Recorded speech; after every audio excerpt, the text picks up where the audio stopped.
It's LivelyLys and welcome back to my YouTube channel. In today's video, we're going to be going over how to customize my mockups in Adobe Illustrator. Now that we have our mockup pulled up in a different document, first thing we're going to do is grab the selection tool right here, or click V on your keyboard, and then we're going to select the mockup. After we select the mockup, we're going to go to quick actions and then ungroup it. Go to the fill, and this is where you can change not only the color but the pattern and gradient of an object. Perfect. Okay, now let's get into the second way to color your mockup. So the first thing we're going to do is select the whole mockup. Go to Shape Builder tool, hold it down, and then select Live Paint Bucket, or K on your keyboard.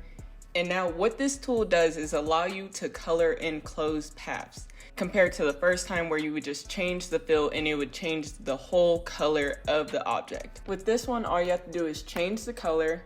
I'm gonna go with a darker gray, and then color in the closed paths. All you have to do is select where you want the color and then place it. If you want different colorways, select the whole mockup, go to Recolor, Generative Recolor. You can either use the sample prompts that they have, or you can type in the prompt what you want.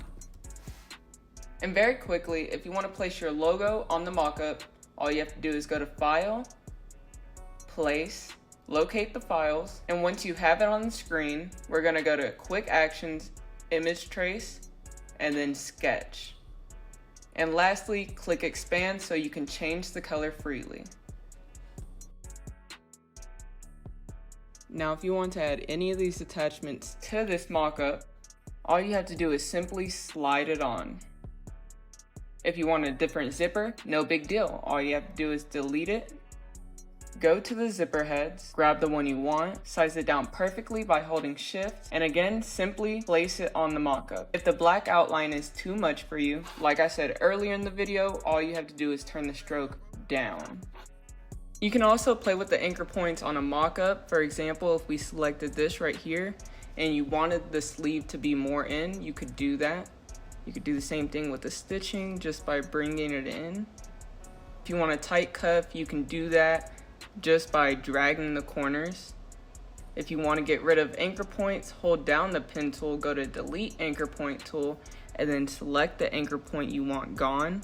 Not only can you get rid of anchor points, but you can also add anchor points. So say I wanted this stretched out, but again, since there's no anchor point, I'm not able to do that. All you would have to do is go to Add Anchor Point, place it on the stroke, click A on your keyboard, and then drag out that anchor point and customize it the way you want. If you want to add a pocket to your mockup, but you don't want it sticking out the side, all you have to do is grab the scissors tool, hold down the erasers tool,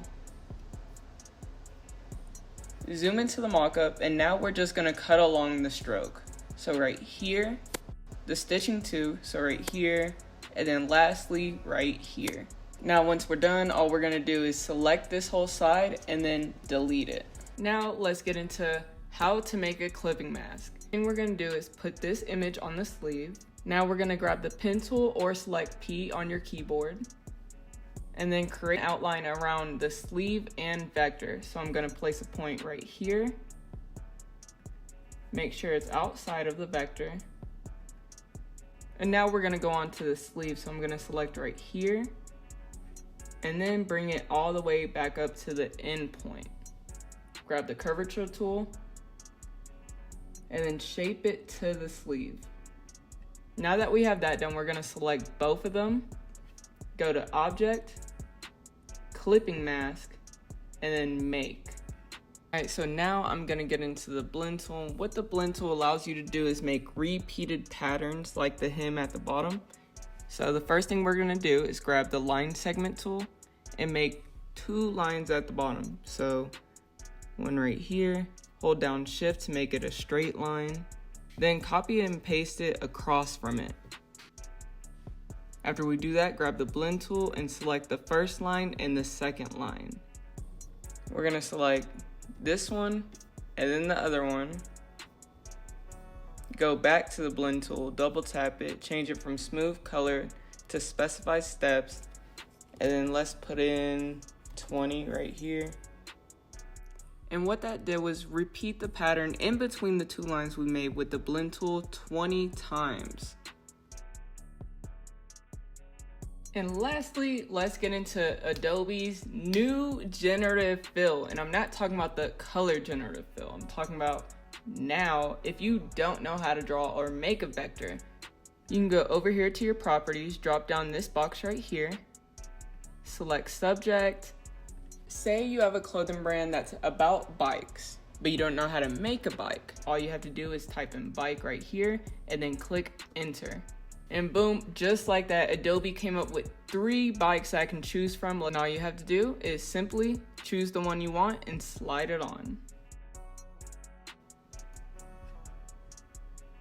Not only can you do vector images, but you can also do patterns. Say if we wanted flowers as a pattern, all we would have to type in is flower and then click enter. And then select the patterns you want. But that is the end of the video. I hope you guys did enjoy this tutorial. I hope I explained everything good. I will be making a part 2, so let me know in the comments which y'all want to see in that video too. You can get everything you saw in the video at LivelyLys.com. I hope you guys enjoyed this video. See you next time.